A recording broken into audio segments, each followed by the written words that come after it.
And guess what? I went to a monarchy called Bophuthatswana. People think it was a homeland. It was not a homeland. It was a monarchy because it was led by a monarch. Kgosi, His Majesty Kgosi Manyane Mangophe. For 17 years, he created a development that is unparalleled to date. To date, Nziki. No one, whether it's Muammar Gaddafi, whether it is Kwame Nkrumah, no one can match what this man did in 17 years. With pieces of land, with no oil, with no gold, with no diamond. What he achieved, the first thing that he did was to work on the identity of his people. You know what was the ID document called in Bophuthatswana? Ikitsi. Know yourself first. That's what it was called. So he prepared a Motswana who was 17 years ahead of us in 1994. The things they were doing, you know, he took the whole of what Israel is and basically did a replica in Bophuthatswana. I mean, Nsiki, do you know that that airport in Mahikeng has the second longest runway in the whole continent, the sixth longest in the world, right? The only airport in Africa that has an ALS. You know what an ALS is? Automatic landing system. So when the plane comes into its airspace, the equipment lands the plane, not the pilot. Its navigational infrastructure conflates in the whole of Southern Africa, right? And you call that a Bantustan leader? You call that a dictator? He defied apartheid. That stadium in Mahikeng has the second biggest seating capacity after FNB Stadium, 80,000, right? But guess what? By design, it is the only floating stadium in Africa. You know what that means? It's hanging on springs. Its foundation is 100 meters deep.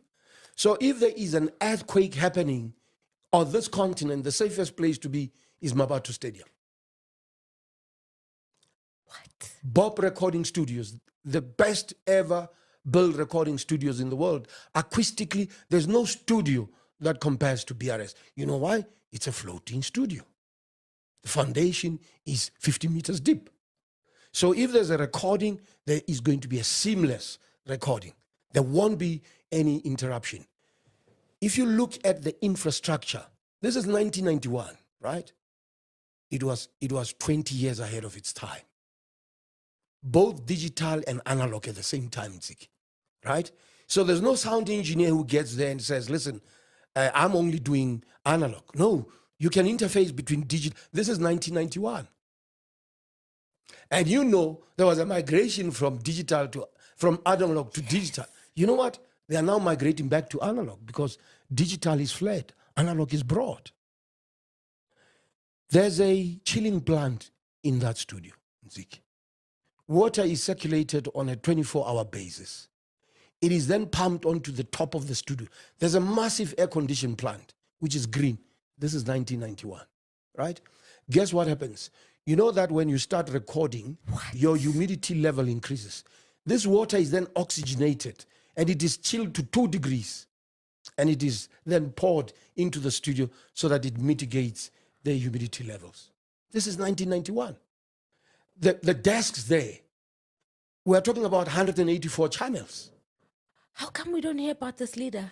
Well, because the ANC was given an instruction to dismantle this economic development model called Bophuthatswana. And they did that from 1994 to date. 30 years later, everything that was there in Nziki that this monarch had built, right? They've destroyed. They've collapsed it. The largest irrigation scheme in the entire continent was in Taung. Do you know why?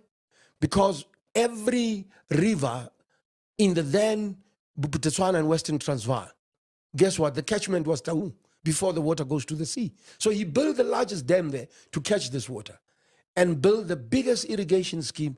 Guess what? A Bantustan was exporting barley to the rest of the world. That is in Taung. In Lubatla, in Motswedi, guess what?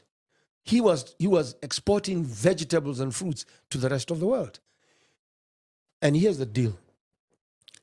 Every homeland got their 100% grants from the apartheid government in Pretoria. Guess how much Bophuthatswana got? Only 20%. they generated their own 80%. The first monarchy to have a low-cost carrier, Bob Air. You know what was the cost from Mafeking to Johannesburg? Return ticket, 550 rands. Why did the black people destroy Bophuthatswana? No, it is not the Africans who destroy it. What happened? It is the owners of the means of production, distribution, and exchange. The 8 families that owns 85% of this economy.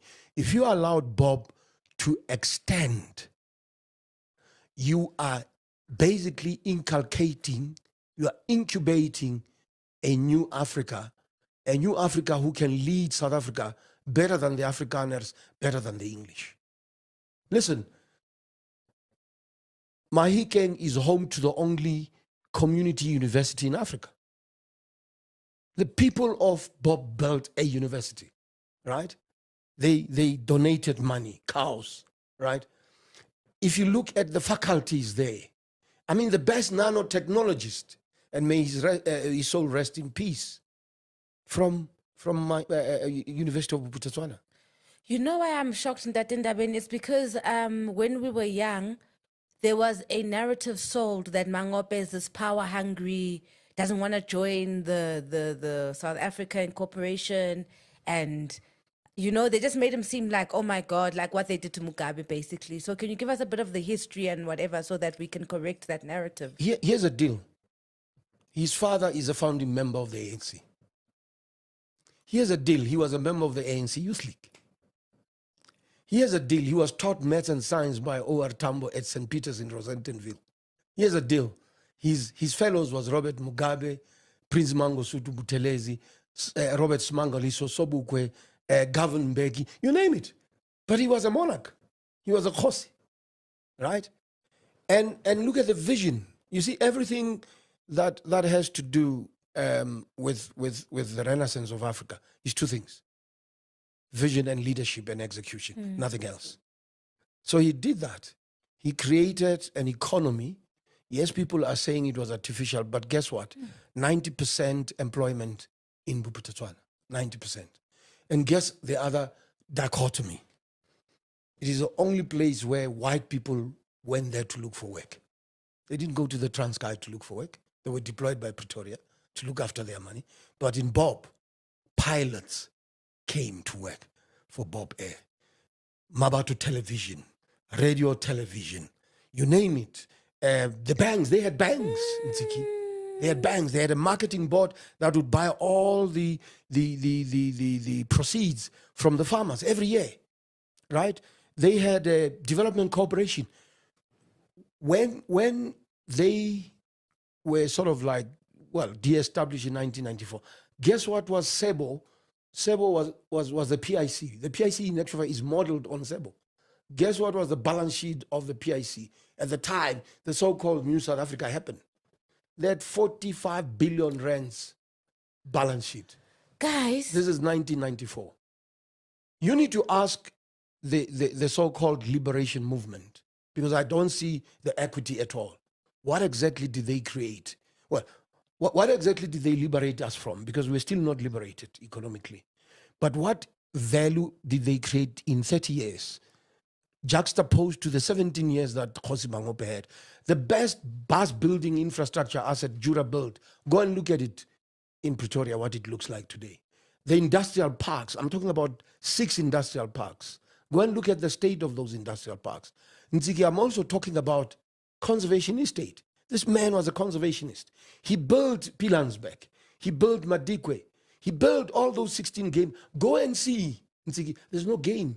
The fences are gone. Right?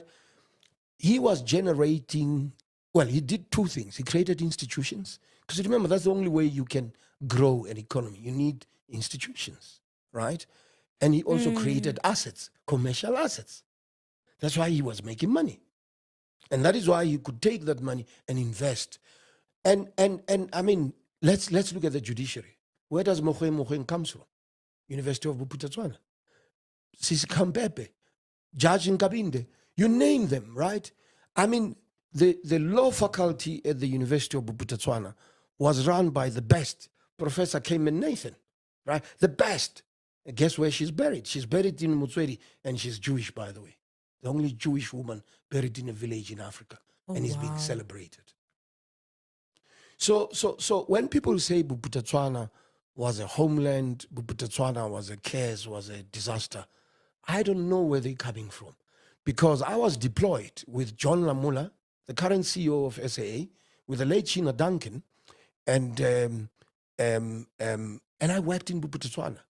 And funny enough, all the reports I wrote back to headquarters. Yes, there's human rights challenges in Bophuthatswana, but the economic model we need to study and duplicate in the new South Africa. Those were my footnotes.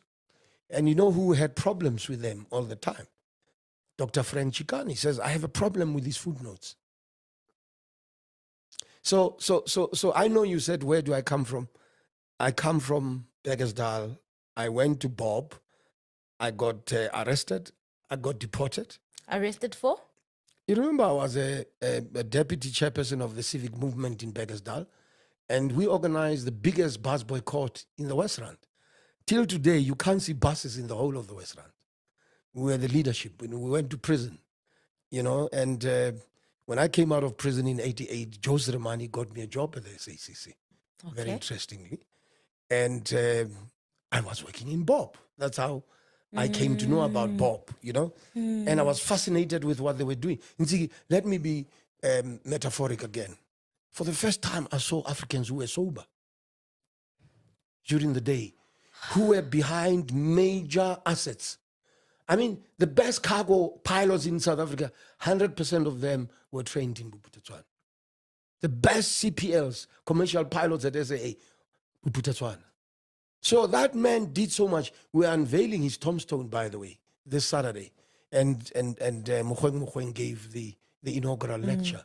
I just feel that, we could have done better, because this man represents what you call an embodiment of excellence in leadership in Africa. Yeah, there's a model there, and I don't understand why we dismantle the model. Because the first thing that Pupo Molefe and his cabinet did was to dispose of those assets. What? Yes. Can I tell you, he claims he's going to sue me, but I want to repeat it on your podcast again. Oh, and then I must also get sued. No, you're not going to get sued. I asked him a simple question. Sun City, the land belongs to the Lidach people and the Bakatla people, right? 1,400 hectares. Guess what? 1994, instead of restituting the land to the rightful owners, they transfer the land to national government, right? And then they say they are the lessor and Sun City is the lessee, right? The people that own Ntsiki 45 years later. Sun City is turning 45 this year. Pilanesberg is turning 45. 45 years later, the owners of the land have no equity, zero equity, have no management role, zero management.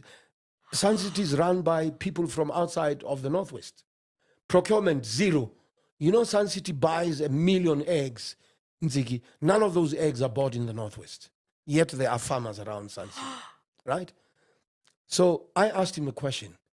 Why did you transfer the land to national? 2, where's the lease agreement between Sun City, Sun International, and the national government? Because there isn't. This is an arrangement to frustrate these communities. But 2, very important, why did you transfer the physical assets that were built by the Bob government? And you know what are those physical assets? The Palace of the Lost City, the Cascades, the main hotel, and the cabanas. They were transferred in Ntsiki. They were not sold because they cannot produce a sale and purchase agreement 45 years later. So the balance sheet of Sun International, when they say they own Sun City, somebody needs to ask the question, who paid NWDC for the cost, the investment cost of building that which you see there?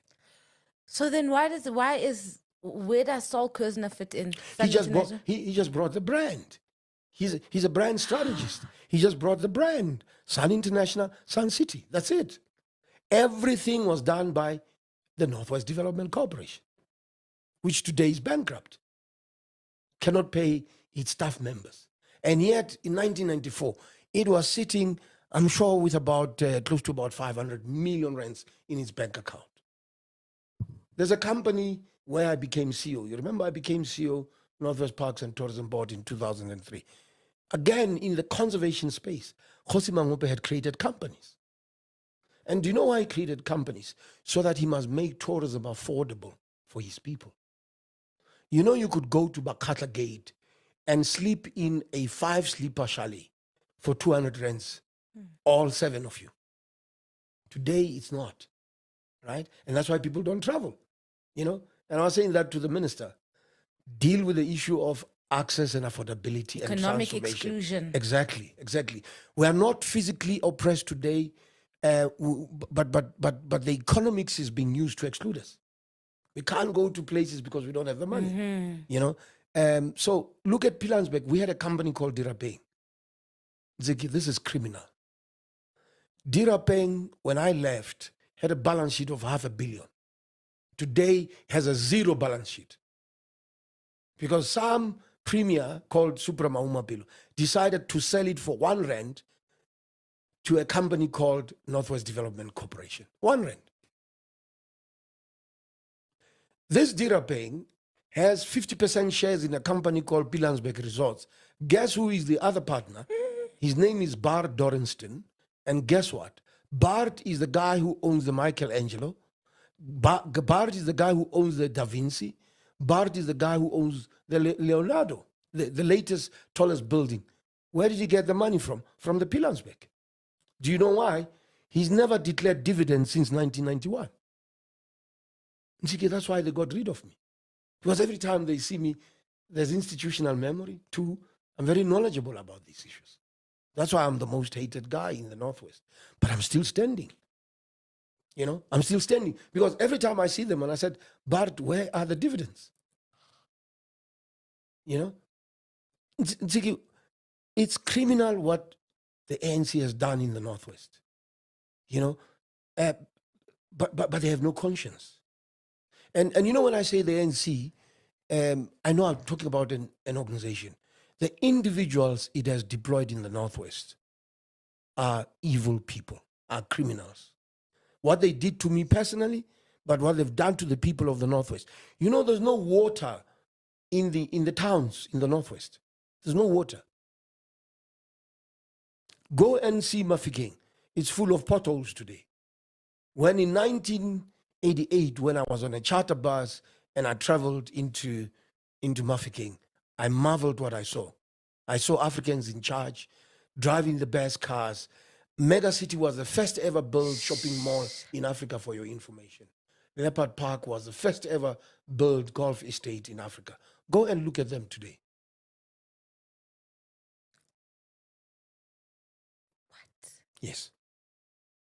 That is why my company is in the business of packaging this knowledge, harvesting it, quality assuring it. We're now looking at developing a digital bank, and we're also looking at the option of creating our own cryptocurrency. But we're creating iconic African brands because we now have this knowledge, right? And then lastly, we're also using this knowledge to now implement what we call social and economic interventions in those townships and villages. I gave you Sunset, I gave you Pilanesberg. Let me give you Tlhabane ya Makgowa. Do you know why they call it Tlhabane ya Makgowa? The only township that had an urban development plan when it was built in 1945. It had